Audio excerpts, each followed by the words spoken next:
कान्त सन्धिकै विश्वविद्यालयमा नेपाली एमए पढ्न पाउँछन् भन्ने र यो अहिलेसम्म हुन सकेन र यो किन हुन सकेन? नेपाली साहित्य सभा बीचमा गोलिया अधिवेशन पछि केही दिन स्थगित रहेको त्यस्तो भयो होला। गोर्खा सम्मेलन आक्सु सबैको एउटा भूमिका छ। हाम्रो जति क्यान्डिडेट छैनन्, पोस्ट खालीहरू छ, पढि नदिने किन? पर्पस फन्डको के कस्तो युटिलाइज हुँदैछ? मास्टर्स डिग्री हामीलाई पढ्न पहिला पाउनुपर्छ। डिप्लोमा कोर्स चाहिँ चलेको थियो। अब विद्यार्थी आउँदैनन् भने त हामीले असम नेपाली साहित्य सभाले मात्रै के गर्न सक्छौँ? यसपल्ट हामी 3टा सङ्गठन जडित छौँ, कुनै एकजना व्यक्ति विशेष त्यहाँ संलग्न छैनन् नि। इन्द्रेणी प्रकाशन भनौँ अथवा नेपाली भाषा विकास मञ्च, यी संस्थाहरूले असम नेपाली साहित्य सभालाई चुनौती ल्याउँछ कि क्या? गुवाहाटी विश्वविद्यालयको अधीनमा यही हो पहिलो कलेज जसले नेपाली मेजर भेटेको छ। धेरै कुरा छन् तर बोल्न पाइएन, मुटुभित्रका कुरा खोल्न पाइएन। जति माया लाए पनि, जति कसम खाए पनि, निष्ठुरीले बाटो लाग्दा आँखा तरी गएपछि। तिम्रो सहरमा त छिमेकी परिचितै हुँदैनन्। छिमेकीले जिब्रो टोकेको छिमेकीलाई थाहा हुँदैन। लासलाई कात्रो उडाउने मान्छे पाइँदैनन्।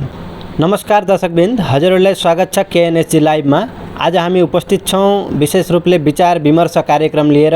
हामी समक्ष हुनुहुन्छ विश्वनाथ महाविद्यालयका अध्यक्ष तथा अनेसास असम नेपाली साहित्य सभा केन्द्रीय समितिका कार्यकारी सभापति सम्माननीय डाक्टर चिन्तामणि शर्माज्यू र हजुरलाई स्वागत गर्न चाहन्छु। नमस्कार। केएनएसजीका समस्त दर्शकवृन्दलाई म हार्दिक नमन टक्र्याउँछु र साथै अनुप शर्माज्यू तपाईँलाई पनि म हार्दिक नमन टक्र्याउँछु। हजुर, आजको कार्यक्रमको थालनीमै हामी हजुरको जन्मथलो कहाँ हो त्यो जान्न चाहन्छौँ र साथमा हजुरका पितामाताजीको नाम पनि हामी जान्न चाहन्छौँ। मेरो जन्म नौगाउँ जिल्लाको रहा भन्ने ठाउँ, नौगाउँभन्दा प्राय 22 किलोमिटर टाढा। हाम्रो पिताको नाम स्वर्गीय टिकाराम शर्मा र माताको नाम स्वर्गीय जसोदा देवी। पिता त्यो रोहाको ट्रान्सपोर्ट अफिसमा, आसाम स्टेट ट्रान्सपोर्ट कर्पोरेसनमा कर्मरत हुनुहुन्थ्यो। उही हामी रोहाको जुन स्टेसन थियो क्वार्टरमा मेरो जन्म भएको थियो। 1968 सनमा मेरो जन्म भएको थियो। त्यहाँपछि हामी मेरो जन्म भएको 15 दिनका दिनै हामी फेरि ट्रान्सफर भएर नौगाउँ सहरमा आएका थियौँ र वर्तमान हामी नौगाउँ सहरमै हाम्रो बसोबासो छ। अमलापट्टी भन्ने ठाउँमा हाम्रो वासस्थान चाहिँ छ। अहिले चाहिँ हजुर विश्वनाथ महाविद्यालयमा? हजुर, 2019 सनको 22 अगस्तको दिन मैले एउटा राम्रो एउटा मौका भेटेँ भनौँ न।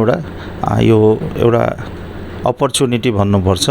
इन्टरभ्यू भएको थियो र विश्वनाथ कलेजको अध्यक्षको पदमा मलाई नियुक्त गरिएको थियो र 2019 सालको 22 अगस्तदेखि म विश्वनाथ कलेजको अध्यक्ष पदभार सम्हालेर अहिले यहीँ कर्मरत छु र विश्वनाथ कलेजकै प्रिन्सिपल क्वार्टरमा अहिले मेरो बसोबासो छ। हजुर, धन्यवाद छ। र आदरणीय दर्शकवृन्द, हजुरहरूले जानिसक्नुभयो उहाँको जन्मथलो कहाँ हो र अहिले उहाँ कहाँ हुनुहुन्छ। डाक्टर चिन्तामणि शर्माज्यूको नामले नै परिचित हुनुहुन्छ र उहाँ साहित्य, भाषा, साहित्य, संस्कृतिको साथसाथमा उहाँले साङ्गठनिक यात्रा पनि धेरै दृढताको साथ कार्य गरिरहनु भएको छ। साङ्गठनिक यात्रामा पनि काम गरिरहनु भएको छ र हजुरबाट हामी जान्न चाहन्छौँ, तपाईँले असमिया र नेपाली दुईटै भाषामा साहित्य सिर्जना गर्नुहुन्छ। यो साहित्य सिर्जना गर्दै जाँदाखेरि कहाँबाट तपाईँले थालनी गर्नुभयो र अहिलेसम्म हजुरका के कस्ता कृतिहरू प्रकाशित भएका छन्? हेर्नुहोस्, साहित्यप्रति मेरो रुचि अघिदेखि नै थियो। हामी जब एकदम ससाना थियौँ, स्कुलमा पढ्थ्यौँ, त्यतिखेरदेखि नै ती उपन्यासहरू पढ्ने खुब एउटा जिज्ञासा रहन्थ्यो। रन्जु हजरिकाको उपन्यास हामी पढ्ने गर्थ्यौँ। हिन्दीका पनि कतिपय साना उपन्यासहरू हामी पढ्ने गर्थ्यौँ। र त्यसपछि जब कलेज पुग्यो, 1984 मा म मेट्रिक पास गरेको थिएँ। 85-86 मा जब कलेज पुग्दा कलेज म्यागजिनमा अब जब आर्टिकल दिने जब कुरा आयो, त्यतिखेर बल्ल एकदम आनुष्ठानिक रूपमा भनौँ न अब प्रकाशित गर्नको निम्ति त्यतिखेरदेखि हिन्दीमा पनि लेखन मैले चलाएको थिएँ, असमियामा पनि लेखेको थिएँ र साइड बाई साइड म अङ्ग्रेजीमा पनि 2-एउटा आर्टिकल लेखेको थिएँ। र वास्तवमा भन्यो भने कलेज लाइफ जब बिगिन भएको थियो त्यतिखेरदेखि मेरो साहित्यिक यात्रा चाहिँ सुरु भएको थियो। अहिलेसम्म म हजुरहरू भनौँ भने 3वटा मेरा नेपाली मौलिक कृतिहरू छन्, जसमध्ये एउटा कविता सङ्कलन छ, अर्को केवल विज्ञान प्रबन्धावली नाम छ। विज्ञान प्रबन्धावलीमा केवल हाम्रो पर्यावरण विषयक 10वटा निबन्धको एउटा सङ्कलन त्यहाँ गाभिएको छ र तेस्रो चाहिँ रचना विविधावली भन्ने पनि विभिन्न खालका निबन्धहरूको एउटा सङ्ग्रह छ र अहिले म मुक्तक र अर्को एउटा प्रबन्ध सङ्कलनको काममा लागिरहेको छु। अङ्ग्रेजीमा पनि मेरा मौलिक एउटा कृति छ, अरू अङ्ग्रेजीमा 2टा एडिटेड कृतिहरू सम्पादित कृतिहरू छन्, असमियामा पनि सम्पादित कृतिहरू छन् र यस्तै अब विभिन्न सम्पादन कार्य पनि गरिरहेको छु। र मौलिक कृति भन्ने हो भने मेरो 3वटा नेपालीमा र एउटा असमियामा छ, जसलाई हामी फ्ल्यास फिक्सन भन्छौँ, अनुगल्प, जसलाई अनुगल्प भनिन्छ। अनुगल्पको एउटा सङ्ग्रह छ जसलाई मैले असमियामा अबुज खाथर नाम दिएर प्रकाशित गरेको छु। त त्यसरी हेर्ने भने असमिया र नेपालीमा मौलिक भने नेपालीमा 3वटा, असमियामा एउटा र अङ्ग्रेजीमा एउटा। हजुर, असमिया, नेपाली, हिन्दी र अङ्ग्रेजी भाषा 4वटै भाषामा कलम चलाउनु हुने डाक्टर चिन्तामणि शर्माज्यूको निवास स्थलोमा आएर म उपस्थित भएको छु। आदरणीय दर्शकबिन, हजुरहरूले अवश्य पनि जानकारी हुनुहुन्छ, हजुरहरू हामी विचार विमर्श कार्यक्रम लिएर असम तथा भारतको विभिन्न भेगमा विभिन्न दिशामा कार्यरत हुनुहुने व्यक्तित्वहरूका सामु गएर यसरी नै विभिन्न कुराकानीहरू गर्नेछौँ र आज हामी डाक्टर चिन्तामणि शर्माज्यूको विचार विमर्श कार्यक्रममा उहाँलाई निम्ताएका थियौँ र उहाँ हामी समक्ष उपस्थित हुनुहुन्छ र अब हामी जान्न चाहन्छौँ हजुरले भाषा साहित्यको साथसाथमा साङ्गठनिक यात्रा पनि अघि बढाउँदै हुनुहुन्छ भने हजुर गीतहरू गाउनुहुन्छ, साङ्गीतिक र सांस्कृतिक यात्रा पनि हजुर गर्दै हुनुहुन्छ र हजुरका गीतहरू हामी सोसियल मिडियामा सुन्न पाउँदछौँ, अरू कुनै मञ्चहरूमा पनि सुन्न पाउँदछौँ र यो गीत गाउने प्रेरणा चाहिँ हजुरले कहाँबाट पाउनुभयो र कसरी आग्रह जन्मियो गीतप्रति? हेर्नुहोस्, गीत नरुचाउने मान्छे यो संसारमा छ भन्दा कसैले विश्वास गर्दैन। गीत त यसै पनि जुनसुकै समयमा पनि गीत गुनगुनाउने एउटा रहर सबैको रहन्छ र त्यसरी कुनै आनुष्ठानिक गीतको हामीले कुनै शिक्षा ग्रहण गरेका थिएनौँ। तर विशेष गरेर जब हाम्रो यो कोभिड-19 को जुन विभीषिका मय परिवेश एउटा सृष्टि भयो, यो विश्वनाथमै म त्यतिखेर थिएँ। प्राय अब हेर्नुहोस् न, एउटा लामो अवधि बिहानदेखि साँझसम्म घरै बसिराख्नु पर्ने स्थिति जब आयो, त्यतिखेर गीत गाउने परम्परा चाहिँ हामीले सुरु गऱ्यौँ घरमा। म मात्रै होइन, मेरा छोरा 2जना छन्, 2जना छोराले पनि अब गीत गाउन प्राय सुरु गरेर त्यस्तै हेऱ्यौँ। गीत गाउँदा गाउँदा 1-2टा राम्रो लागेका गीत फेसबुकमा पनि अब आफ्नो जुन वाल छ त्यसमा अब अपलोड गरिदिँदा भ्युवर्सको पनि सङ्ख्या हामीले राम्रो भेट्यौँ। भ्युवर्सले पनि राम्रो जब ओपिनियन दिन थाले र बिस्तारै बिस्तारै 1-2टा गीत गाउन चाहिँ सुरुवात गरियो भन्दा हुन्छ, त्यति नै हो। तर कुनै त्यस्तो गीत सम्पर्कमा हाम्रो कुनै त्यस्तो एकदम हामी विशेषज्ञ पनि होइनौँ, कुनै आनुष्ठानिक शिक्षा पनि लिएका छैनौँ। गीत सबैले मन पराउँछन्, जसरी सबैले मन पराउँछन् हामी पनि मन पराउँछौँ र गीत गुनगुनाउँछौँ। हजुर, यो गीत गुनगुनाउनुहुन्छ, यसो गर्दा गर्दै जाँदाखेरि हजुरले एल्बम बनाउने सोच लिनुभएको छ छैन भने पनि हजुरले एउटा चाहिँ एल्बम निकाल्नुहुन्छ भन्ने हाम्रो पनि आग्रह छ, के भन्नुहुन्छ? यसै कभर सङ्ग चाहिँ मैले निकालेको छु र एल्बम बनाउने मेरो रहर चाहिँ एकदमै छ। हेर्नुहोस्, एल्बम यस्तो हो, म कुरा पनि गरिसकेको छु। हाम्रो जसरी एकजना श्याम कुमार नाग भन्ने हाम्रो यहीँका टी ट्राइब हाम्रो आदिवासी एकजना शिल्पी हुनुहुन्छ, उहाँले राम्रो गीत गाउनुहुन्छ र हाम्रो पनि नेपाली भाषा मिक्स गरेर एउटा हामी 2जनाले एउटा निकाल्ने, दुर्गा पूजा अघिसम्म एउटा निकाल्ने हाम्रो परियोजना चाहिँ चलेको छ। सायद यो दुर्गा पूजा अघिसम्म त्यो सफल हुन्छ जस्तो मलाई लाग्छ। पहिलो फर्स्ट प्रोजेक्ट चाहिँ हामीले त्यो लिन्छौँ, यी 2टै भाषा हामी मिक्स गरेर एउटा गीत निकाल्ने चेष्टामा छौँ। हजुर, धेरै राम्रो। र यही मुहूर्तमै हामी एउटा हजुरबाट गीत सुन्न चाहन्छौँ। जति माया लाए पनि, जति कसम खाए पनि, निष्ठुरीले बाटो लाग्दा आँखा तरी गएपछि मनमा पिर त पर्ने नै भयो, यो मन त्यसै मर्ने नै भयो। जति माया लाए पनि, जति कसम खाए पनि, निष्ठुरीले बाटो लाग्दा आँखा तरी गएपछि मनमा पिर त पर्ने नै भयो, यो मन त्यसै मर्ने नै भयो। साँचो प्रीति लाएकै थिएँ, चोखो जो बन दिएकै थिएँ, बुझ्नेले कुरा नबुझेपछि, मनमा कुरा नलिएपछि, साँचो प्रीति लाएकै थिएँ हो। हा हा हा, चोखो जीवन दिएकै थिएँ, बुझ्नेले कुरा नबुझेपछि, मनमा कुरा नलिएपछि, मनमा पिर त पर्ने नै भयो, यो मन त्यसै मर्ने नै भयो। धेरै सुन्दर भन्दा सुन्दर गीतका कोसेलीहरू गुनगुनाउनुहुन्छ डाक्टर चिन्तामणि शर्माज्यू। उहाँले विभिन्न मञ्चमा गीतहरू परिवेशन गर्दै हुनुहुन्छ भने यसरी नै उहाँको एल्बमको तयारी चल्दैछ र यो एल्बम पनि सबैले मन पराउनुहुन्छ भन्ने हामी पनि चाहना गर्दछौँ।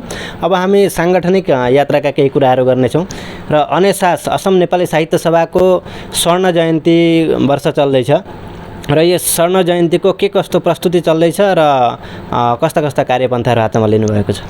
हेर्नुहोस्, हाम्रो असम नेपाली साहित्य सभाको स्थापना 1974 सनमा भएको थियो र 74 सनमा हुनाले अब यो 23 वर्ष चल्दैछ, 50 वर्ष सम्पूर्ण हुन्छ र 50 वर्ष सम्पूर्ण भएपछि आगामी 4 जनवरीको दिन हामी 50 वर्ष सम्पूर्ण हुन्छ। त्यसकारण अहिलेको जुन त्रैवार्षिक अधिवेशन हुँदैछ त्यो एकदमै महत्त्वपूर्ण छ। 50औं त्रैवार्षिक अधिवेशन जुन हाम्रो स्वर्ण जयन्ती त्यो खुब राम्रो तरिकाले धुमधामले मनाउने हाम्रो एउटा निश्चिति भएको छ र गोलाघाट जुन प्रशासनिक जिल्ला समिति छ, जसमा बोकाघाट समिति पनि जिल्ला समिति पनि गाभिएको छ, गोलाघाट प्रशासनिक समितिले को उद्योगमा केन्द्रीय समिति हामी पुगेका थियौँ, दुईचोटि वहाँ पुगेका छौँ र अहिले स्वागतकारिणी समिति पनि बनिएको छ। स्वागतकारिणी समितिका अहिले सभापति हाम्रो असम नेपाली साहित्य सभाकै उपसभापति हुनुहुन्छ तिलक शर्मा। त्यसपछि तपाईँको कार्यकारी सभापति चाहिँ हुनुहुन्छ दिलबहादुर लिम्बू, उहाँ जिएससीडीसी का हुनुहुन्थ्यो र उहाँ अखिल असम गोर्खा छात्र सङ्घका उहाँ प्राक्तन सभापति पनि हुनुहुन्थ्यो र सम्पादकमा राजु श्रेष्ठ हुनुहुन्छ, जहाँ उहाँ असम गोर्खा सम्मेलनका मूल सचिव हुनुहुन्छ। यी तीनजना व्यक्ति क्रमशः सभापति, कार्यकारी सभापति र मूल सचिवका रूपमा लिएर एउटा शक्तिशाली समिति गठन गरिएको छ र हाम्रो नन्द किराती देवान सबैले जान्दछन्, उहाँ भारतीय गोर्खा परिसङ्घका अहिले महासचिव हुनुहुन्छ, राज्यिक महासचिव हुनुहुन्छ र उहाँलाई पनि हाम्रो जुन पब्लिसिटी सेल छ, प्रचार समितिको उहाँलाई सभापतिका रूपमा नियुक्त गरेको छ र अहिले राम्रो प्रस्तुति चाहिँ चलिरहेको छ।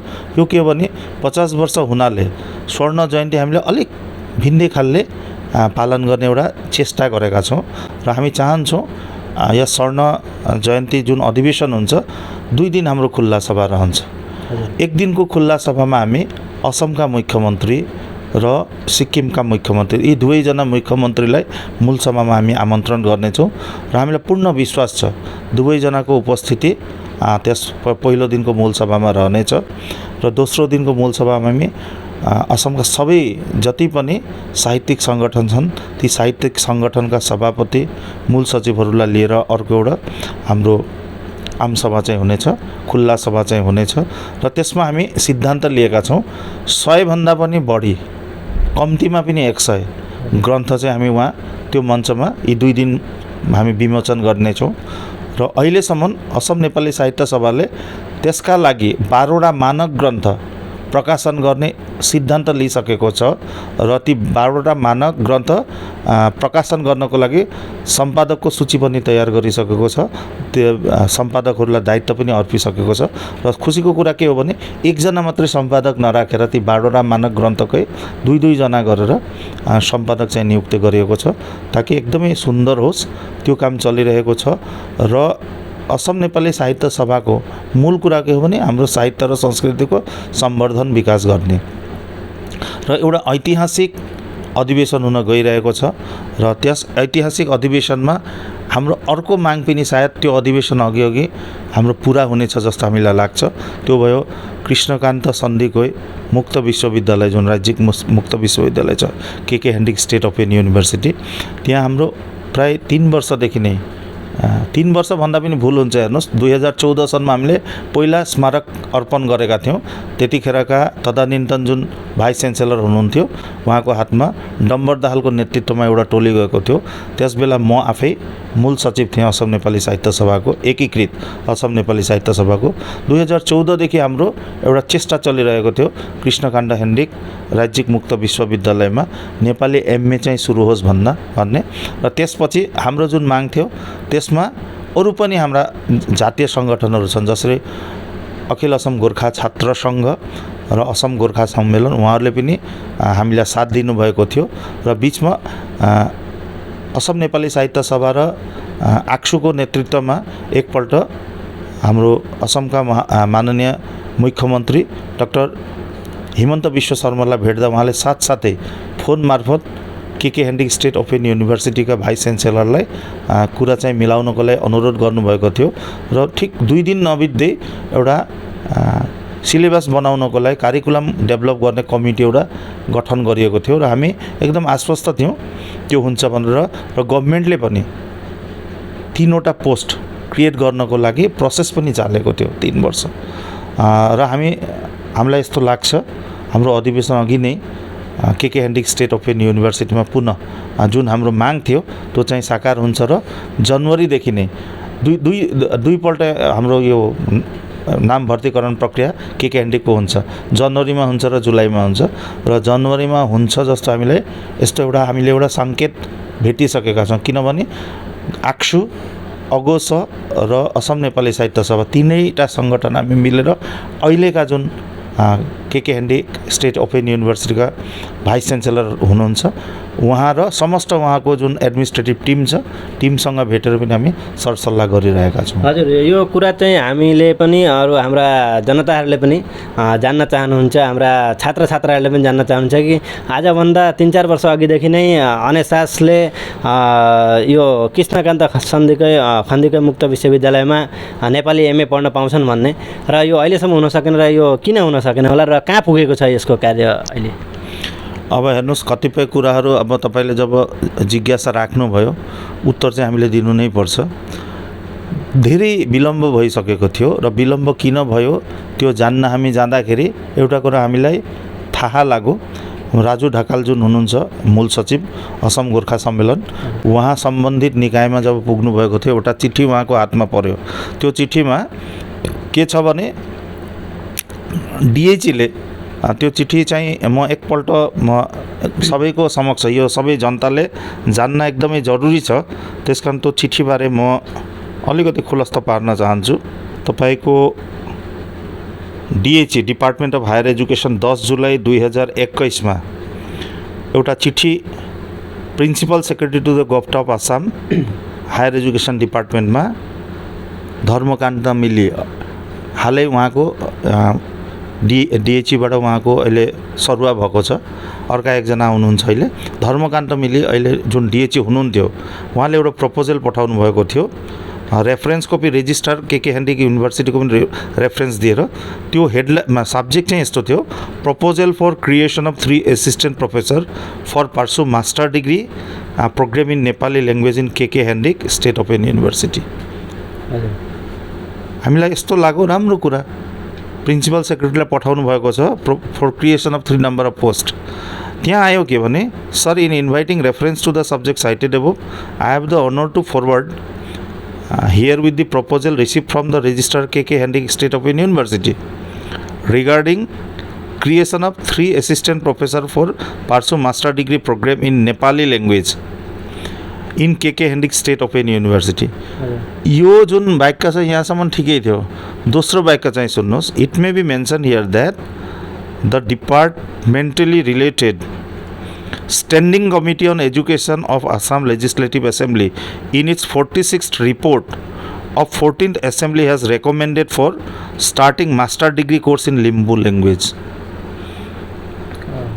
इन के हेनरिक स्टेट ओपन युनिभर्सिटी। अब हेर्नुहोस् है, स्ट्यान्डिङ कमिटीले 44th यहाँ भनिसकेको छ 46th report 14th assembly has recommended for starting master degree course in Limbu language in के हेनरिक स्टेट ओपन युनिभर्सिटी। जब स्ट्यान्डिङ कमिटीले रेकमेन्ड गरिसकेको छ, रेकमेन्ड गरिसकेपछि यो तीनवटा पोस्ट किन आउनु पर्ने थियो, के सब्जेक्टमा, नेपालीमा, लिम्बू ल्याङ्ग्वेजमा सुरु गर्ने, त्यही चिज चाहिँ अड्किएर बसेको थियो। र यो पत्र भेट्ने साथसाथ हामी के गर्यौँ भने हामी राजु ढकाल ज्यूले यो पत्र चाहिँ हामीलाई प्रेरण गर्नुभयो। हामी असम नेपाली साहित्य सभा, असम गोर्खा सम्मेलन र आक्सुको नेतृत्व साथसाथ हामी पुग्यौँ र अहिले हामीले प्रोसेस गर्दैछौँ। सायद खूब छिटै यो नेपाली भनेर करेक्सन भएर आउँछ र पोस्ट क्रिएट हुने बित्तिकै चाहिँ हामीलाई पनि आश्वासन दिनुभएको छ के हेनरिक स्टेट ओपन युनिभर्सिटीका वर्तमानका जुन भाइस च्यान्सलर हुनुहुन्छ, उपाचार्य जुन हुनुहुन्छ, उहाँले हामीलाई एकदम कन्सेन्ट दिनुभएको छ, म सुरु गर्छु र एउटा पोस्ट भए पनि तपाईँहरूले ल्याइदिनुहोस्, बाँकी मैले एडहक होस्, पार्ट टाइम बेसिसमा होस्, जसरी होस् एपोइन्टमेन्ट दिएर भए पनि हामीले स्टार्ट गर्नेछौँ, त्यति हामीलाई हेल्प गरिदिनुहोस्। र उहाँले अझै एउटा कुरा भन्नुभएको छ, हेर्नुहोस् है, हामी अब केवल हामीलाई पढ्न पाइयोस् भनेर हामीले क्वेसन गरिरहन्छौँ। जसरी कटन युनिभर्सिटीमा नेपालीमा एमए डिप्लोमा कोर्स हामीलाई चाहियो भनेर हामीले खोल्यौँ, किन विद्यार्थी पढ्न आएका छैनन्। उहाँले फेरि फिजिबिलिटी पनि खोज्नु भएको छ।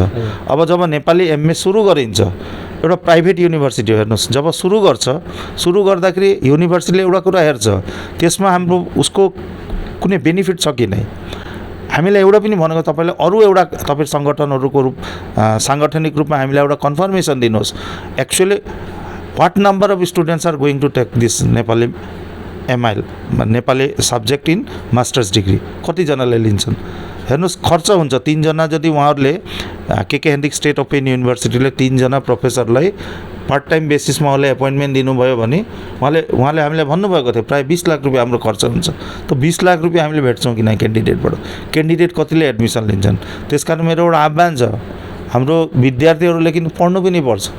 स्टेट ओपन युनिभर्सिटीले नेपाली एमए सुरु गरिदियो तर कोही पढ्न निस्केनन् भने त्यो फेरि भोलि पर्सि फेरि त्यो पनि बन्द हुने सम्भावना चाहिँ प्रबल छ नि। त्यसकारण हाम्रो विद्यार्थीहरूले पढ्नुपर्छ र विद्यार्थीले पढिदिए भने असम सरकार, वर्तमानको असम सरकार, म एउटा कुरा भन्नै चाहन्छु, सरकार हामीप्रति विशेष गरेर गोर्खाहरूप्रति एकदमै सहृदय छ। राम्रो हामीप्रति उहाँहरूको राम्रो मनोभाव एउटा छ र हामीलाई एउटा फिजिबिलिटी रिपोर्ट माग्नु भएको थियो। एजुकेसन डिपार्टमेन्टले फिजिबिलिटी रिपोर्ट मागेको थियो, कुन कलेजमा पोस्ट क्रिएट गर्न सकिन्छ र हामीले दिइसकेका छौँ कुन कलेजमा कति पोस्ट क्रिएट गर्न सकिन्छ र आगामी दिनहरूमा ती पोस्ट क्रिएट हुने सम्भावना पनि छैन भनेर हामी भन्दैनौँ।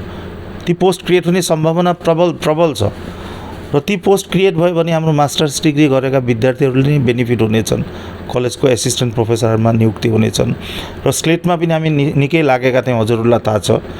कुनै व्यक्ति विशेषले मैले गरेको हुँ भनेर जति क्रेडिट लिन चाहन्छन्, हाम्रो त्यसमा भन्नुपर्ने केही पनि छैन। माने क्रेडिट एकजना मान्छेले हुँदैन, एकजना मान्छेको मुख हेरेर, नाम हेरेर कुनै एउटा यस्तो ठुलो निकायले नेपालीमा स्लेट ओपन गर्न सक्दिन। यो हाम्रो एकदम 14 सनदेखि चलिआएको एउटा प्रक्रिया हो, जसमा असम नेपाली साहित्य सभा, गोर्खा सम्मेलन, आक्सु सबैको एउटा भूमिका छ। सबैले गर्दाखेरि सबैको मागलाई इज्जत मध्यनजर राख्दै सबैको मागप्रति एउटा समर्थन देखाएर अहिले स्लेटमा यो वर्षदेखि अब आगामी सत्रदेखि नेपाली विषय पनि अन्तर्भुक्त हुन्छ र यो कुरा हामी भन्न चाहन्छौँ। आजभन्दा प्राय 9 महिना अघि हामी असमका माननीय शिक्षा मन्त्री रनुज पेगुलाई, अहिलेका हाम्रो जुन असम नेपाली साहित्य सभाका सभापति हुनुहुन्छ माननीय दुर्गा खतिर, उहाँको नेतृत्वमा हामी 5 जने टोली गएका थियौँ, जसमा म आफै थिएँ, भवानी शर्माजी हुनुहुन्थ्यो, हाम्रो महासचिव मदन थापाजी हुनुहुन्थ्यो र इन्द्र अधिकारी भन्ने एकजना हाम्रो सेक्रेटेरिएटमा काम गर्नुहुन्छ, उहाँ हुनुहुन्थ्यो र यो 5 जनाको टोली गएर उहाँसँग कुरा गर्दाखेरि उहाँले नै उसै दिन सबैसँग कुरा गरेर आफ्नो कन्फर्म हुइथको आफ्नो 24 फर्स्ट पार्ट रूप आफ्नो एटु आइब भनेर भन्नुभएको थियो। हामी लागिरहेछौँ निरन्तर र अब स्लेटको पनि एउटा चान्स छ। अब स्लेट क्वालिफाई गर्ने भन्ने पोस्ट अझै पनि बहुत कलेजहरूमा खाली छन्, हाम्रो विद्यार्थी छैनन्। आज डिगबोईमा पोस्ट एउटा एडभर्टाइजमेन्ट भएको छ, 1 जना मात्रै स्लेट नेट क्वालिफाइड विद्यार्थी एकजना हुनुहुन्छ हाम्रा एकजना, उहाँले मात्रै एप्लाई गर्नुभएको छ। अब त्यसो भयो भने हाम्रो जति क्यान्डिडेट छैनन्, पोस्ट खालीहरू छ, पढि नदिने किन? यही बिचमा अर्को कुरा म जानकारी लिन चाहन्छु। यो नेपाली भाषा पढ्दाखेरि चाहिँ के फाइदा हुन्छ, यो कुराहरू पनि अलिकति जानकारी गराइदिनु होला, जाते हाम्रा दर्शकवृन्द, हाम्रा छात्रछात्राहरूले भविष्य दिनमा नेपाली भाषा पढ्नमा आग्रहित हुन्। हेर्नुहोस्, कुनै पनि भाषा पढ्दाखेरि एउटा भाषाको ज्ञान चाहिँ त हामीले भेट्छौँ यहीँ, र त्यो भाषा हेर्नुहोस्, नेपाली भाषा चाहिँ भारतीय संविधानको 8औं अनुसूचीमा गाभिएको भाषा हो। विभिन्न अब नेसनल बुक ट्रस्टहरू छन्, NBT, त्यसमा यो भाषामा हामी ट्रान्सलेसन गर्न सक्छौँ। एउटा वर्डको ट्रान्सलेसनमा 10 रुपियाँ गरेर पाइन्छ। किताब एउटा ट्रान्सलेसन गरेमा राम्रो रकम एउटा पाइन्छ। विभिन्न ठाउँमा ट्रान्सलेटरको पोस्टहरू खाली हुन्छ। विभिन्न हाम्रो आकाशवाणी केन्द्रहरू छन्, ती केन्द्रहरूमा जुन प्रोग्राम एक्जिक्युटिभहरू रहन्छन्, प्रोग्राम एक्जिक्युटिभको लागि पनि त्यो विषयमा सिद्धहस्त हुनुपर्नेछ। र विभिन्न रेडियो स्टेसन्सहरू भए त्यसमा हामी नोकरी पाउन सक्छौँ, ट्रान्सलेटरको कामहरू पाउन सक्छौँ। सबभन्दा ठुलो कुरा असममा नै अहिले अब नयाँ शिक्षा नीति चाहिँ आइसकेको छ। नयाँ शिक्षा नीति आइसकेपछि जुन विद्यालयहरूमा हाम्रो नेपाली भाषी गोर्खा विद्यार्थीहरूको राम्रो उपस्थिति छ, त्यहाँ निश्चय नै नेपाली विषय पढाउने शिक्षकको नियुक्ति चाहिँ निश्चय नै हुन्छ, र त्यो सरकारी जागिर पाउने पनि सम्भावना प्रचुर छ अब आगामी दिनहरूमा। किनभने नयाँ शिक्षा नीति जब आइसकेको छ, नयाँ शिक्षा नीति आइसकेपछि नै बहुतै पोस्टहरू अब क्रिएट हुन्छन्, नयाँ पोस्ट। किनभने ती विषयहरू पढाउन सरकारले पनि यो विषय हामीले सुरु गर्दैनौँ भन्न सक्दैनौँ, र सबै भाषालाई सम अधिकार चाहिँ दिनुपर्छ। र हामी सङ्गठनहरू पनि समय समयमा सरकारसँग वार्ता गरिरहनुपर्छ, घचघचाइरहनुपर्छ, नभएको चाहिँ माग गरिरहनुपर्छ। र नेपाली भाषा पढ्ने हो भने हेर्नुहोस्, शिक्षक हुने चान्स छ, ट्रान्सलेटर हुने चान्स छ, प्रोफेसर हुन सकिन्छ, सब्जेक्ट टिचर हुन सकिन्छ। त्यसकारण अरू भाषा सर हामी नेपाली भाषा पनि निश्चय नै पढ्नुपर्छ। अहिलेको समयमा धेरै सुविधाहरू धेरै छन्, तर लिन सकेको छैन। अब विद्यार्थी पढ्नै आएका छैन। हेर्नुहोस्, अब हामीलाई चाहिएको छ नेट क्वालिफाइड। दरङ कलेजमा हेर्नुहोस् खाली छ, अब तेजपुर कलेजमा, अब अर्को कलेजहरू जाउँ हामीले, एलोकेटी कलेजमा खाली छ। ती पोस्टहरूमा अब नयाँ एपोइन्टमेन्ट जब चाहिन्छ, मास्टर्स डिग्री गरेका त छँदै छन् होइन, नेट अथवा स्लेट पनि त चाहियो, र जति सङ्ख्यामा हामीलाई ती चाहिएको छ ती सङ्ख्यामा छैनन्। त्यसकारण अब अघि बढेर आउनु पर्यो, र कलेज एउटाको एसिस्टेन्ट प्रोफेसर भेट्नु पनि एउटा ठुलो उपलब्धि हो। हेर्नुहोस्, आजको दिनमा अहिले एकजना नयाँ फ्रेस एकजना कुनै व्यक्तिले कलेजको एसिस्टेन्ट प्रोफेसर हिसाबमा जोइन गर्छन् भने 80-81 हजारको तलब चाहिँ महिनामा भेट्ने गर्छन्। त्यसकारण खुब एउटा राम्रो सम्मानजनक स्थितिमा रहन सक्छन् आर्थिक रूपमा पनि। त्यसकारण हाम्रा विद्यार्थीहरू यो विषयप्रति अलिकति अघि बढेर आउनुपर्छ, र आफ्नो मातृभाषाको संरक्षण सम्वर्धन हामी आफै गरेनौँ भने कसले गरिदिन्छ? हजुर, असम नेपाली साहित्य सभाको विगत दिनमा धेरै अघिदेखि हेर्न जानु भने पनि धेरै कार्यपन्थाहरू गरेको छ, र अहिले स्वर्ण जयन्ती उपलक्ष्यमा पनि धेरै कामहरू अघि बढाउँदै हुनुहुन्छ। बिचमा गोलिया अधिवेशनपछि केही दिन स्थगित रहेको जस्तो हाम्रा सोसियल मिडियामा चर्चा चलेको थियो, र यो चाहिँ किन त्यस्तो भयो होला? हेर्नुहोस्, तपाईँले प्रश्न चाहिँ सोधिसक्नुभयो, त्यसको उत्तर पनि म दिनुपर्छ, तर अब वितर्क सृष्टि गर्ने उद्देश्यले मैले उत्तर दिन खोजेको होइन। गोलिया अधिवेशनमा एउटा एकदम सिधासिधी कुरा के थियो भने, एकदमै स्पष्ट रूपमा बोल्नुपर्ने हो भने, मूल सचिवले जुन रिपोर्ट दिनुपर्ने फाइनेन्सियल रिपोर्ट जुन अधिवेशनमा 3 वर्षको जुन खर्चको टिपोट दिनुपर्ने एकदमै प्रस्तुत थिएन। त्यसकारण उहाँलाई फेरि मूल सचिवको रूपमा नियुक्त गर्दाखेरि एउटा कन्डिसन दिया गएको थियो, 1 महिनाभित्र तपाईँले रिपोर्ट दिनुपर्छ भनेर। 1 महिना त परै जाओस्, 1 वर्ष सर्दा पनि कुनै तपाईँको रिपोर्ट चाहिँ आएन। पछि पनि एकदमै सङ्घर्ष गर्दा जुन रिपोर्ट आयो त्यो एकदमै ग्रहण गर्न नसक्ने एउटा रिपोर्ट आयो, र बिचमा हाम्रो त्यसपछि हाम्रो DRDA गेस्ट हाउस काजीरङ्गामा हाम्रो जुन बैठक भएको थियो असम नेपाली साहित्य सभाको, त्यसमा अहिले जुन तपाईँको अनएक्सेप्टेबल एकाउन्ट्सहरू देखाइएको छ त्यो CA अडिट गराएर अहिले फेरि अर्को मिटिङमा, आगामी मिटिङ हाम्रो 1 महिनाभित्र हुँदैछ, त्यो हामीले सुम्पिनेछौँ। र त्यसकारण अलिक दिन 1-1.5 वर्ष कतिपय सांविधानिक अडचन पनि थिए, किनभने अब एकजना सम्पादक महासचिवलाई हटाएर अर्का एकजना महासचिवलाई जब ल्याउनु पर्यो, ती महासचिवले फेरि सम्पूर्ण कार्यभार ग्रहण गर्दाखेरि कागजपत्रहरू रिसिभ गर्दाखेरि समय एउटा लागेको थियो। तर त्यस पश्चात फेरि निरविच्छिन्न रूपमा अविरत रूपमा कुनै तपाईँको हार्डल्स नभइकन असम नेपाली साहित्य सभा आफ्नो गतिपथमा चलिरहेको छ र सरकारी पक्षबाट पनि एउटा राम्रो कर्पस फन्ड पनि आएको छ। हजुर, यही बिचमा जान्न चाहन्छौँ यो कर्पस फन्डको के कस्तो युटिलाइज हुँदैछ र बा अरू त्यस्ता केही फन्डहरू असम नेपाली साहित्य सभाले पाएको छ क्या? हेर्नुहोस्, कर्पस फन्ड चाहिँ सरकारले केवल असम नेपाली साहित्य सभालाई दिएको त्यो होइन, अरू जनगोष्ठी साहित्य सभालाई पनि दिएको छ। असम नेपाली साहित्य सभालाई पहिला 1,80,00,000 रुपियाँ दिएको थियो, त्यसपछि फेरि 1,20,00,000 दियो। 1,20,00,000 दिएको बेसी दिन भएको छैन र टोटल 3 करोड हो। यो 3 करोडको नियम के छ भने यो 3 करोड रुपियाँको वर्षमा जुन इन्टरेस्ट हुन्छ, out of interest gain from this corpus fund, त्यो इन्टरेस्ट हामीले युटिलाइज गर्नुपर्छ विभिन्न हाम्रो गतिविधि चलाउनको लागि। र के गतिविधि चलाउने, कसरी गर्ने, त्यसको लागि फेरि अर्को एउटा छुट्टै कमिटी छ। त्यो छुट्टै कमिटीमा हामीले एप्रुभल चाहिँ लिनुपर्छ। त्यो कमिटीमा एप्रुभल लिँदाखेरि के हुन्छ भने कामरूप मेट्रोका डिसी हुनुहुन्छ, त्यसपछि ट्रेजरी अफिसर हुनुहुन्छ, हाम्रो सङ्गठनको पक्षबाट टोटल 7 जना हामी मेम्बर छौँ। ती 7 जना मेम्बरले पहिला हामीले यो पुरै स्किम चाहिँ बनाउनुपर्छ। यो अवधिभित्र हामीले के गर्न चाहन्छौँ, कसरी खर्च गर्छौँ, के गर्छौँ, त्यो एप्रुभल लिनुपर्छ। त्यो एप्रुभल लिएर फेरि डिपार्टमेन्ट अफ हायर एजुकेसनको स्वीकृति लिनुपर्छ। दुईवटा काम छन्, ती गरे पश्चात मात्रै हामी काम गर्न सक्छौँ। र त्यो जसरी हामीले स्किम चाहिँ बनाएका छौँ त्यही बमोजिम हामी कामहरू गरिरहेका छौँ। तर एउटा कुरा हेर्नुहोस्, पेपर पत्रहरूमा हामी हेरिरहेका छौँ एकदम राम्रो तरिकाले असम नेपाली साहित्य सभाले अहिले बल्ल युटिलाइज चाहिँ गरिरहेको छ। अरू सङ्गठनहरूको हामीले पेपरमा पनि पढ्न पाएका थियौँ, युटिलाइजै गर्न सकेका छैनन्। कतिपय एकदमै असुविधा छ, एकदम मसृण होइन, हामीले जे चाहे त्यही काम गर्न सक्छौँ त्यो होइन। बिचमा यस्तै कुराहरू निस्केको थियो, असम नेपाली साहित्य सभाले किन सक्दैन त्यो कर्पस फन्डबाट हाम्रो कटन विश्वविद्यालयमा डिप्लोमा पढ्ने केटाकेटीहरूको एडमिसन फिस दियोस् भन्ने।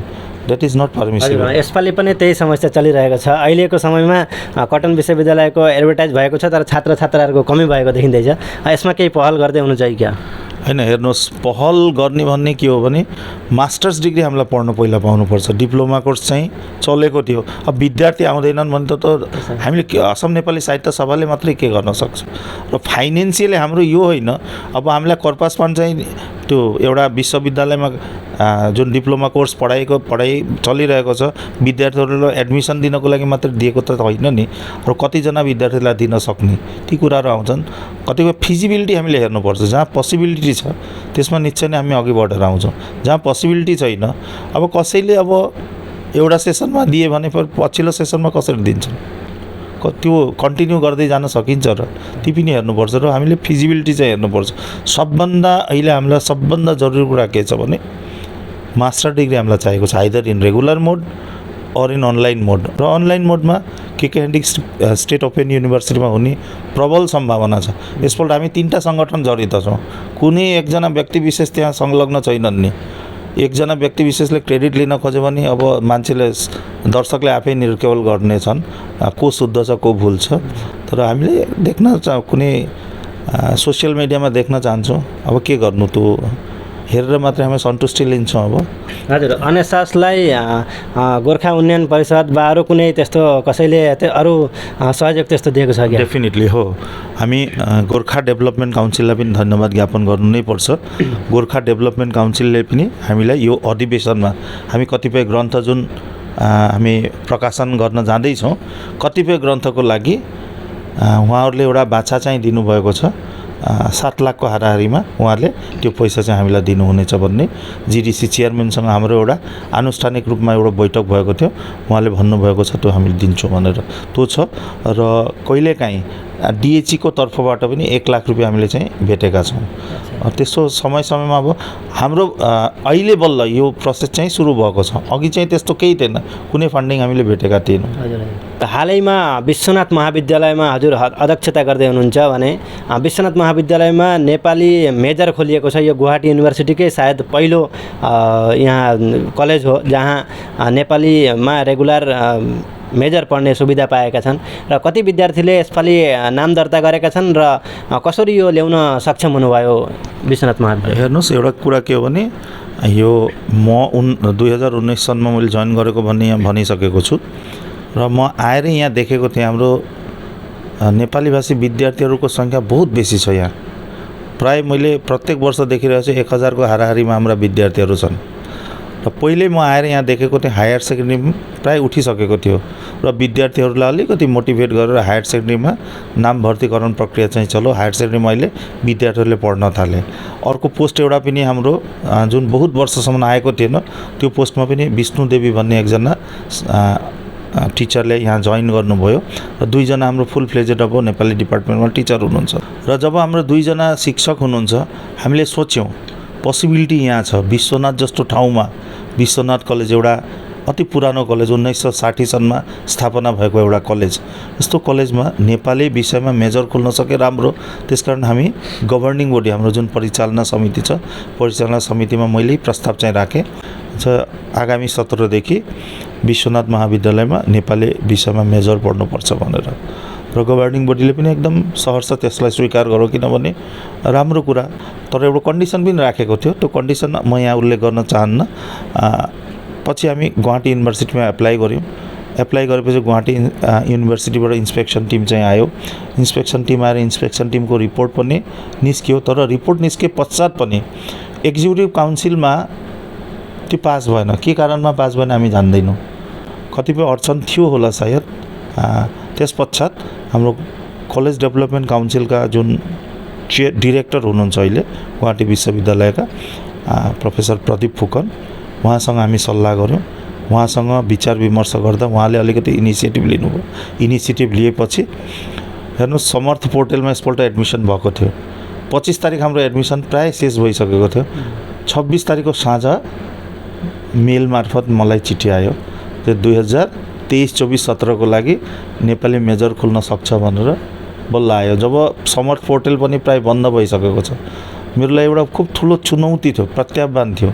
अब नेपाली मेजर आयो, स्टुडेन्टले एडमिसन लिए, पहिला म्यापिङ गर्नुपर्छ, कुन कुन सब्जेक्टमा मेजर छ म्यापिङ गर्नुपर्छ। म्यापिङ गर्दा हामीले त अघि भेटेका थिएनौँ, नेपाली मेजर म्यापिङ गर्न पाइएन। त्यसकारण अब नेपाली विषय मेजर भनेर कसैले एप्लाई पनि गरेनन्।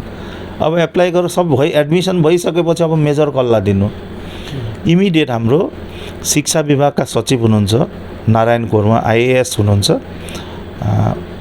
उहाँ नौगाउँ कलेजका एसिस्टेन्ट प्रोफेसर पनि हुनुहुन्छ। म पनि नौगाउँ कलेजमा काम गरेर आएको थिएँ। उहाँसँग मेरो प्रत्यक्ष एउटा सम्पर्क छ र उहाँलाई मैले एउटा अनुरोध गरेँ, हेर्नुहोस् यस्तो भइरहेको छ, आज 26 तारिक हामी भेट्यौँ, एडमिसन प्राय शेष भइसक्यो, तर 30 वटा त मेजर हामीलाई चाहिन्छ, तपाईँ दिनुहोस् न, 30 वटा मेजर तपाईँले म्यापिङ गराइदिनुहोस् भन्दा उहाँले साथसाथ भन्नुभयो तपाईँले अब डिएचईलाई लेख्नुहोस्, एप्लिकेसन लेख्नुहोस्। तुरुन्तै म साथसाथ लेखेर पठाइदिएँ। पछि एक्सपर्ट्सहरूसँग उहाँले सल्लाह गरेर भन्नु तपाईँले जला दिन छ दिनुहोस्, हामी ब्याक एन्डमा यहाँबाट एन्ट्री गरिदिन्छौँ। मलाई खुब डर लागिरहेको थियो। त्यस पश्चात हामी यहाँ आक्सुलाई अलिकति कुरा चाहिँ हामीले जनायौँ। हामी भनिरहेछौँ सधैँ हामी नेपाली साहित्य सभा आक्सु मिलेर काम गर्छौँ। तपाईँ पनि हुनुहुन्थ्यो अनुप शर्माज्यू, तपाईँ पनि साथमा आउनुभयो। तपाईँले पनि खुब राम्रो एउटा इन्टरेस्ट देखाउनु भयो, गाउँ गाउँमा घुम्नुभयो तपाईँको टोली लिएर, ऋतिकलाई लिएर, अरू मान्छेहरूलाई लिएर। नुमल भट्टराईले पनि अब के गर्न सकिन्छ भनेर शिक्षा विभागका ऊ पनि मसँग सम्पर्कमा रहे र तपाईँहरूले हाम्रा शिक्षक 2 जनाले पनि सबैलाई सल्लाह गरेर बिस्तारै बिस्तारै विद्यार्थीहरूलाई हामीले एकत्र पार्यौँ। एकत्र पारेर नेपाली नलिएका विद्यार्थीहरूलाई पनि हामीले नेपाली मेजर लिनको लागि हामी अब कन्भिन्स गरायौँ। एक हिसाबले नेपाली पढ्नै खोज्दैन, पढेर के गर्नु भन्छन्। अब राम्रो राम्रो घरका विद्यार्थीहरू छन्। अब हामीले बुझायौँ, तपाईँहरूले पनि बुझाउनु भयो र 19 जना विद्यार्थी भए। र 19 जना विद्यार्थी भएपछि बिचमा 2 दिन मात्रै हामीलाई चान्स दिएको थियो एडिट गर्नको लागि, तर हाम्रो म्यापिङ भएको थिएन। फेरि म हाम्रो आइएस जुन नारायण कोर हुनुहुन्छ एजुकेसन सेक्रेटरी, उहाँलाई फोन गरेँ, सर तपाईँले एउटा काम गर्नुहोस् न, म्यापिङ चाहिँ गराइदिनुहोस्, हामी हाम्रो तर्फबाट उनीहरूको नाम चाहिँ भराइदिन्छु भन्दा उहाँले साथसाथ म्यापिङ गराइदिनु भयो। 19 जना विद्यार्थीलाई जसो तसो गरेर 11 सिट अझै थिए। अब हामी त एडमिसन दिन सक्दिनौँ, एडमिसन सकिसकेको छ, तर नेपाली विषय नलिएका मेजर नलिएका विद्यार्थीहरूलाई हामीले नेपाली मेजर ल्यायौँ र उनीहरूको नाम अहिले समर्थ पोर्टलमा पनि गयो। र मलाई खुब खुसी लाग्छ यो वर्षदेखि विश्वनाथ कलेजमा 19 जना विद्यार्थीले नेपाली मेजर लिएर अब आगामी एनईपी 2020 को जुन सिलेबस छ उसमा फर्स्ट सेमिस्टर एक्जाम दिनेछन्। यो बहुतै खुसीको कुरा हो, विशेष गरेर किनभने अरू कलेजहरूमा नेपाली मेजर छ, जसरी ज्ञानपीठ डिग्री कलेज गुवाहाटी विश्वविद्यालयको अधीनमा होइन, कलागुरु विष्णुराभा कलेज जुन उदालगुडीको हाम्रो गुवाहाटी विश्वविद्यालयको अन्डरमा होइन, बोडोल्यान्ड युनिभर्सिटीको अन्डरमा छ। त्यसकारण गुवाहाटी विश्वविद्यालयको अधीनमा यही हो पहिलो कलेज जसले नेपाली मेजर भेटेको छ। भेटौँ कहिले एडमिसन समाप्त भएपछि, तर यो वर्ष वास्तवमा हामीले दिलचस्पी नदेखाएको भए, चेष्टा नगरेको भए आगामी सत्रदेखि सुरु हुने थियो, तर साथसाथ हामी चेष्टा गऱ्यौँ, चेष्टा गरेर आउन सक्षम भयो। त्यसमा हजुरहरूलाई पनि म मुरी धन्यवाद दिन्छु, किनभने केएनएसजी जुन हाम्रो च्यानल छ, केएनएसजी च्यानलले पनि आफ्नो फेसबुक जुन प्रोफाइल छ, फेसबुक वालमा पनि यी कुराहरू एकदम तपाईँले सम्प्रसारण गर्नुभएको थियो। त्यसले पनि विद्यार्थीहरूलाई अलिकति आकर्षण गर्न सक्षम भएको थियो।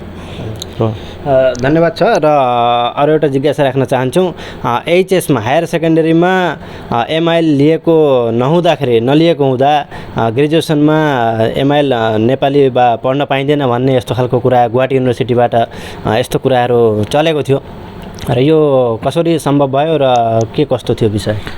यो कुरा चाहिँ एकदम भन्न जरुरी छ। बिचमा गुवाहाटी विश्वविद्यालयमा हाम्रो भाइस च्यान्सेलर महोदयले के भन्नुभएको थियो भने गुवाहाटी विश्वविद्यालयका अधीनमा रहेका सबै कलेजका प्रिन्सिपल र आइक्युएस इन्टरनल क्वालिटी एस्युरेन्स सेलका कोअर्डिनेटरहरूलाई बोलाएर गुवाहाटीकै जुन हाम्रो अडिटोरियम छ ठुलो बिकेबी अडिटोरियम, त्यसमा प्रिन्सिपल र आइक्युएसी कोअर्डिनेटरहरूलाई एकत्र पारेर न्यू एजुकेसन पोलिसी 2020 कसरी इनेक्ट गर्ने, कसरी चल्ने त्यो बारेमा सल्लाह विमर्श भइरहेको थियो। त्यतिखेर जुन प्रेजेन्टेसन भएको थियो, प्रेजेन्टेसनमा हामी देख्यौँ डिग्रीमा जुन विद्यार्थीहरूले नेपाली पढ्छन् उनीहरूको लागि प्री रिक्विजिट एउटा थियो, कन्डिसन थियो हायर सेकेन्डरीमा नेपाली पढेकै हुनुपर्छ भनेर।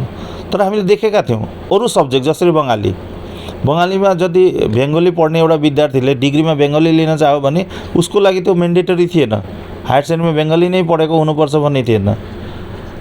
मैले देखेँ यो चाहिँ राम्रो भएको छैन। साथसाथ हामी उठेर हाम्रो उपाचार्य महोदयलाई, भाइस च्यान्सेलरलाई हामीले भन्यौँ, बिन्ती टक्र्याइ हेर्नुहोस्, म विश्वनाथ कलेजबाट आएको छु, विश्वनाथ कलेजमा हाम्रो नेपालीमा बिए पढ्ने एउटा व्यवस्था छ, र अहिले जुन कन्डिसन तपाईँले दिनुभएको छ एनईपी 2020 त्यसमा अब हायर सेकेन्डरीमा नेपाली नपढेसम्म डिग्रीमा अब नेपाली विषय लिन नपाउने, यो त हुन सक्दैन।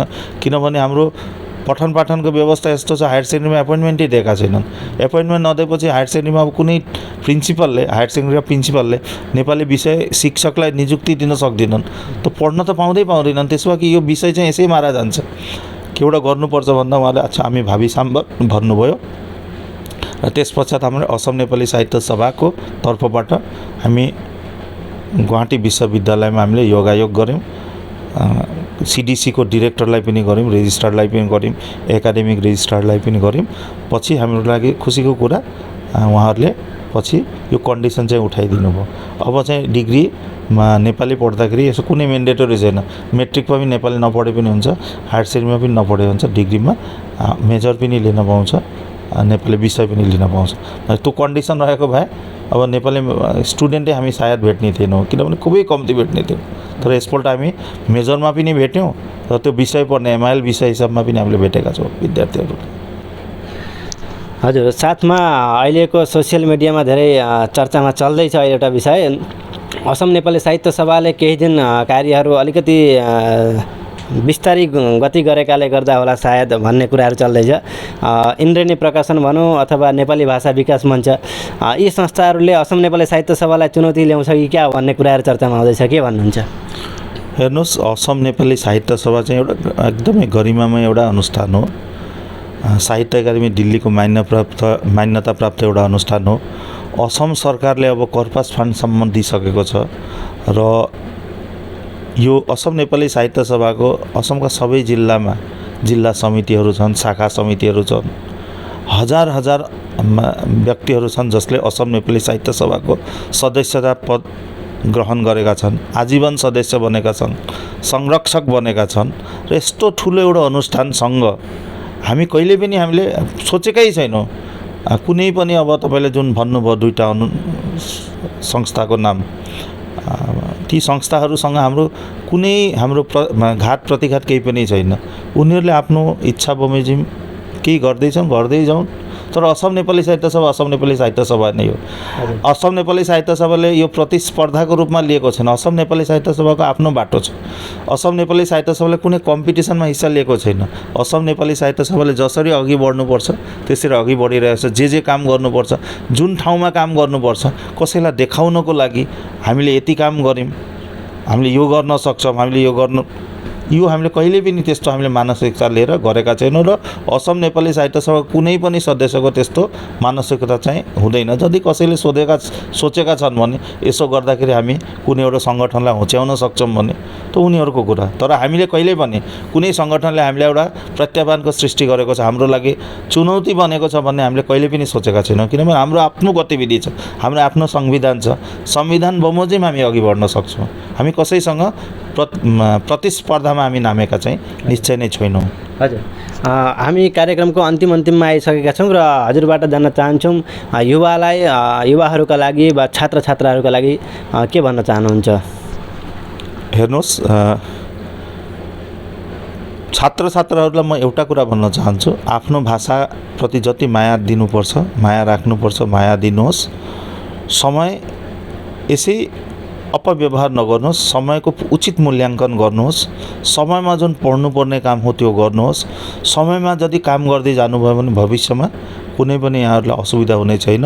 र विशेष गरेर असममा अहिले हामीलाई एडमिनिस्ट्रेटिभ पोस्टहरूमा हाम्रा व्यक्तिको एकदमै खाँचो छ। एडमिनिस्ट्रेटिभ पोस्टहरूमा हामी जान सक्यौँ भने हाम्रो जातिको विकासमा बहुतै सुविधा हुन्छ आगामी दिनहरूमा। त्यसकारण विशेष गरेर हाम्रो शिक्षक हामी बहुत छौँ, अन्य पेसामा हामी छौँ, तर एडमिनिस्ट्रेटिभ पोस्टमा जति सङ्ख्यामा हुनुपर्छ त्यति सङ्ख्यामा हामी छैनौँ। र हाम्रो विशेष गरेर युवा जमातलाई म एउटा कुरा भन्न चाहन्छु, प्लिज तपाईँले यो दिशातिर पनि हजुरहरूले अलिकति मनन गर्नुहोस्। एडमिनिस्ट्रेटिभ लाइनतिर पनि जान्छ, तर हजुरको इच्छा छ भने म एउटा टिचिङ राम्रो प्रोफेसन लिन डेफिनेटली रिसर्चमा म जान खोज्छु भन्नुहुन्छ भने रिसर्चमा जानुहोस्। त्यसको लागि কিন্তু कन्सिस्टेन्सी जुन आफूले सङ्घर्ष गर्नुपर्छ, जसरी चल्नुपर्छ, समय जसरी व्यवहार गर्नुपर्छ त्यसरी गर्दै जानुभयो भने निश्चय नै तपाईँ सफल हुनुहुनेछ। हजुर, धेरै सुन्दर महत्त्वपूर्ण कुरा गर्नुभएको छ डाक्टर चिन्तामणि शर्माज्यूले। उहाँले भनेका कुराहरू हाम्रा छात्रछात्राहरूले, युवाहरूले मनन गर्नुहुन्छ भन्ने हामी आशा गर्दछौँ। र आफ्नो भाषा अध्ययन गर्नुपर्ने कुरा र प्रशासनिक दिशामा अग्रसर हुनको लागि उहाँले आह्वान गर्नुभएको छ। हामी कार्यक्रमको अन्तिममा जाँदै उहाँ एकजना साहित्य सर्जक हुनुहुन्छ, साहित्य सिर्जना गर्नुहुन्छ र उहाँले विविध विधामा कलम चलाउनु भएको छ भने विभिन्न भाषामा पनि उहाँले कलम चलाउनु भएको छ। साथमा गीत सङ्गीतको क्षेत्रमा पनि उहाँ आग्रही हुनुहुन्छ, गीत सङ्गीतहरू गाउनुहुन्छ हामी पाएका छौँ। र हामी अन्तिममा हजुरबाट दुईवटा कविता र एउटा गीत सुन्न चाहन्छौँ। र साथमा हजुर एकजना विशिष्ट मुक्तकारको रूपमा परिचित हुनुहुन्छ। हजुरका मुक्तकहरू विभिन्न रेडियो कार्यक्रमहरूमा सम्प्रेषण पनि भएका छन्। ती मुक्तकहरू पनि दुईवटा हामी हाम्रा दर्शकवृन्दलाई सुनाउन आग्रह गर्दछौँ। र हजुरका अन्तर्राष्ट्रिय तहमा पनि मुक्तकहरू वाचन भएको हामीले सुनेका थियौँ र ती पनि वाचन गर्न अनुरोध गर्दछौँ। धन्यवाद। मेरो यो पहिलो कविता कृति हो र हजुरहरूलाई म एक्चुअली भन्न चाहन्छु, यो कविता कृति मैले 30 वर्षसम्म लेखिआएका कविता छनौट गरेर ती कविताहरू बिचमा एउटा यो शीर्षक म आउँदिन तिम्रो सहर भनेर जुन लेखेको थिएँ त्यो शीर्षक कविता नै म वाचन गर्न चाहन्छु।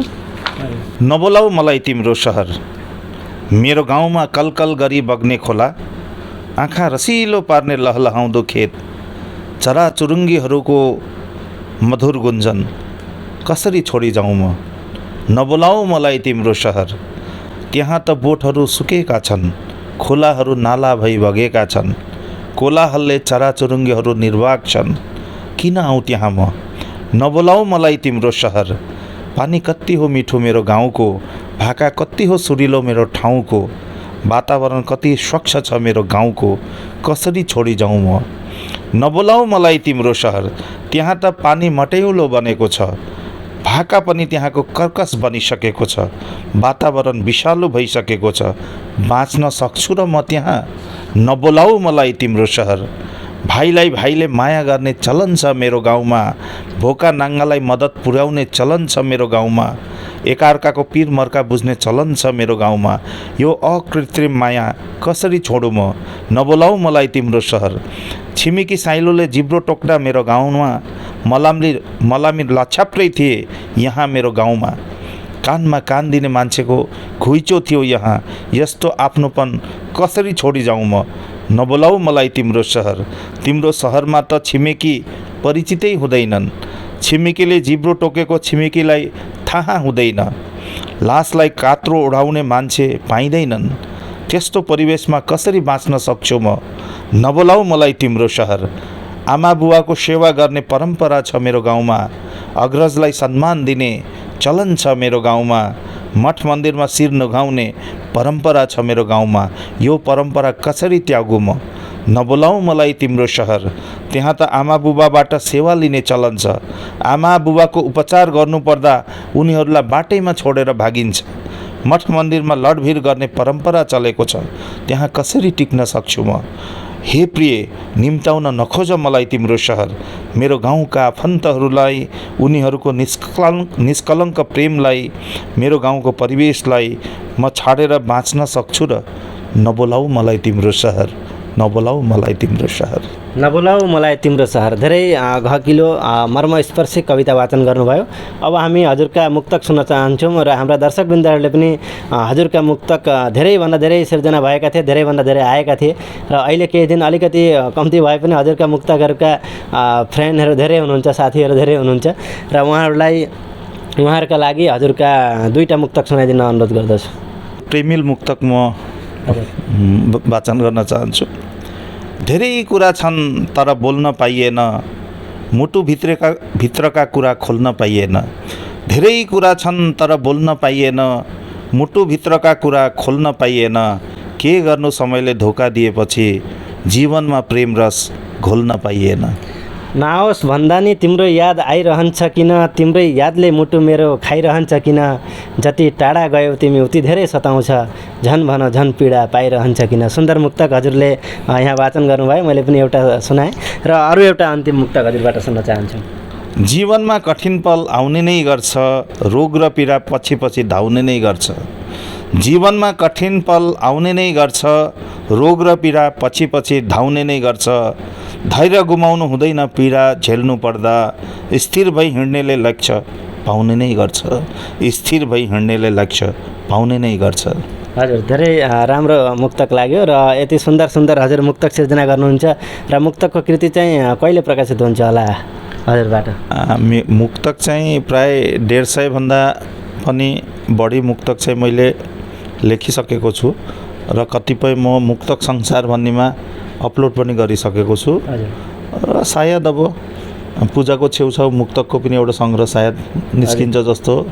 हजुर, धेरैजना दर्शकहरू, हाम्रा सर्जकहरू हजुरको मुक्तक सङ्ग्रहको प्रतीक्षामा हुनुहुन्छ, किनभने हजुरका मुक्तकहरू रेडियो कार्यक्रम, विभिन्न रेडियो कार्यक्रम मुक्तक संसारदेखिबाट लिएर विभिन्न रेडियो कार्यक्रममा वाचन भएका छन् र सुन्नुभएको छ र पुस्तक रूपमा पनि यो पाउने आशा गर्दै हुनुहुन्छ र यो वर्ष नै पाउनुहुन्छ भन्ने यहाँले जानकारी गराउनुभयो। र अब हामी हजुरबाट एउटा गीत सुन्न चाहन्छौँ। हजुर धेरै मोहम्मद रफी, किशोर कुमार, मुकेश जस्ता प्रतिष्ठित कलाकारहरूका गीतहरू धेरै मन पराउनुहुन्छ, गुनगुनाउनुहुन्छ र उहाँहरूकै बिचमा कसैको एउटा गीत गुनगुनाउन अनुरोध गर्दछु। हो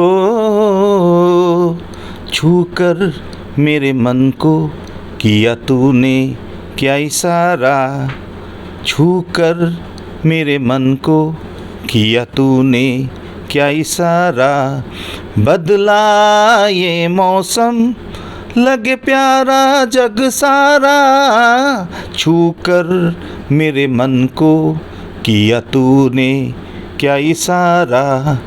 बदला ये मौसम लगे प्यारा जग सारा, छूकर मेरे मन को किया तूने क्या इशारा। तू जो कहे जीवन भर तेरे लिए मैं गाऊं, तेरे लिए मैं गाऊं, गीत तेरे बोलों पे लिखता चला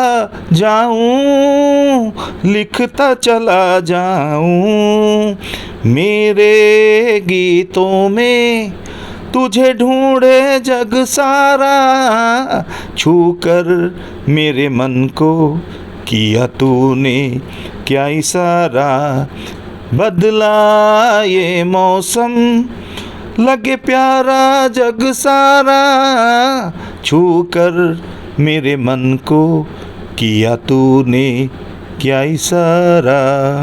आदरणीय दर्शकबिन, आजको विचार विमर्श कार्यक्रमको हामी अन्तिममा आइसकेका छौँ र उहाँबाट धेरै कुराहरू जान्न पायौँ। डाक्टर चिन्तामणि शर्माज्यू, जसको साङ्गठनिक यात्रा भनौँ, व्यक्तिगत कार्य कौशल र उहाँ शैक्षिक यात्रा भनौँ, उहाँले शैक्षिक एउटा विश्वनाथ महाविद्यालय जस्तो एउटा शैक्षिक अग्रणी शैक्षिक प्रतिष्ठानमा अध्यक्ष जस्तो गरुङको जिम्मेवारी सम्हाल्दै विभिन्न पाटाहरूमा, विभिन्न सभा समितिहरूमा पनि उहाँको उपस्थिति रहन्छ। उहाँले धेरै सुन्दर सुन्दर वक्तव्यहरू पनि राख्नुहुन्छ र यसरी नै हाम्रा छात्र छात्राहरूलाई मोटिभेसन गर्नका लागि उहाँहरूलाई पनि सुन्दर सुझाव परामर्शहरू दिने एकजना सुदक्ष व्यक्तित्व डाक्टर चिन्तामणि शर्माज्यूको वासगृहमा आज हामी आएर उपस्थित भएका छौँ र उहाँबाट धेरै कुराकानीहरू जान्यौँ र आउने दिनमा हामी यसरी नै असमका विभिन्न भेकमा गएर हाम्रा विशेष व्यक्तित्वहरू सामु हामी विचार विमर्श कार्यक्रमहरू लिने बाचा गर्दै आजको कार्यक्रमबाट हामी बिदा लिन चाहन्छौँ।